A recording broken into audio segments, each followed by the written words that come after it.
Bom, agora vamos conversar um pouquinho sobre inteligência artificial ao longo do tempo. Você pode imaginar que inteligência artificial é um assunto do momento, de agora, mas inteligência artificial já surgiu há muito tempo. Em 1956 foi a primeira demonstração de inteligência artificial que nós tivemos. Em 1997, nós tivemos o machine learning, que é o aprendizado de máquina. Em 2012, o deep learning, que é o aprendizado um pouco mais profundo. E em 2021, surgiu a inteligência artificial generativa, que nada mais é do que a criação de conteúdo, escrito, visual, auditivo, de acordo com dados históricos, dados aprendidos, dados novos também que podem ser utilizados. Isso tudo através de uma interação muito mais humanizada. E para coroar todo esse contexto, nós tivemos essa questão da parceria entre a OpenAI e a Microsoft. Nós tivemos 3 grandes entregas. A primeira delas foi o GPT, que é gerar e compreender conteúdo através de linguagem natural. E quando eu falo no linguagem natural, é como a gente está conversando aqui agora. Não exige nenhum tipo de código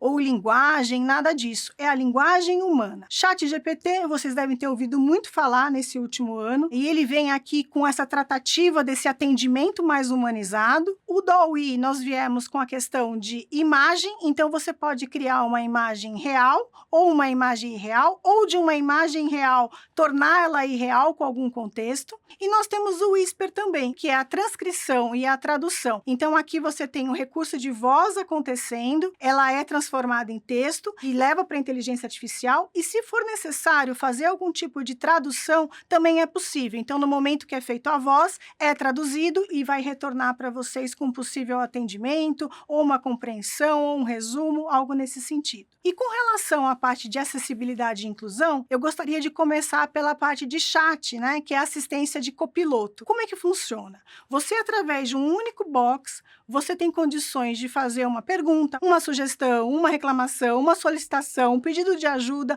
e isso que é o legal, porque aqui você não precisa entrar num portal específico, ou mandar um e-mail, ou utilizar qualquer outro tipo de recurso para ter aquela informação. Nesse único local, você faz através de linguagem natural, como nós estamos conversando aqui hoje, essa pergunta, essa sugestão, esses dados são levados para a inteligência artificial, internamente ela vai buscar no histórico dela tudo que ela tem de dado, para que ela consiga consolidar tudo isso, resumir e lhe entregar a melhor resposta referente àquele questionamento que foi feito naquele único local.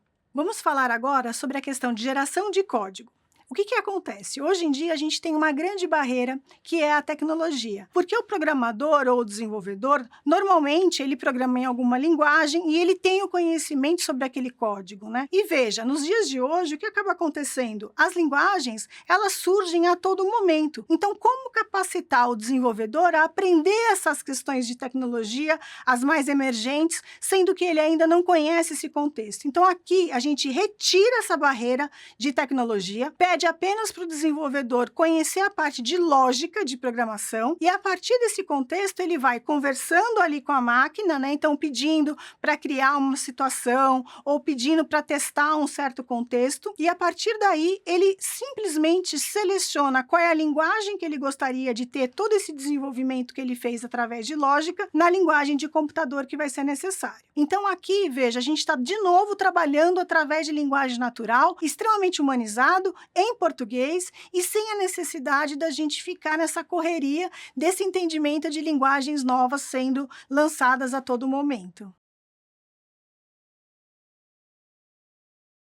Bom, vamos falar um pouquinho agora sobre o recurso de voz. Aqui nesse caso, você pode utilizar a voz como um recurso. Então, ali num atendimento, ou numa solicitação, ou no pedido de ajuda, você explica por voz o que você precisa, a inteligência artificial faz a captação dessa voz, vai trabalhar internamente para entender esse conteúdo com as suas transformações, e ela vai retornar para você nesse atendimento com a voz também. Então, aqui nesse caso, você fala humanizado e recebe essa interação de resposta também humanizada, através de linguagem natural e também através da utilização do nosso idioma português. E aí você pode estender isso para serviços de atendimento, para necessidades de canal de ajuda e etc. Com relação à geração de imagem, também é um recurso super interessante para a parte de inclusão.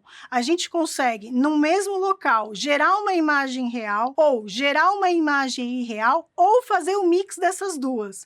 Então, criar uma imagem real e adaptar com alguns outros recursos irreais, como unicórnio, como pintar ali um gatinho de rosa, ou então um cachorrinho ali de pontinhos pretos e rosa. E aí, nesse caso, o que vai acontecer? Você vai estar criando uma nova imagem totalmente diferente de uma imagem real, e isso a gente tem utilizado muito para a questão de acessibilidade, claro, mas também para a parte de lançamento de novos produtos. E tudo isso que a gente comentou, em nenhum momento ninguém vai estar lá codificando, é sempre através de linguagem natural. Então eu convido vocês para que a gente converse um pouquinho na nossa próxima apresentação sobre a parte de ética.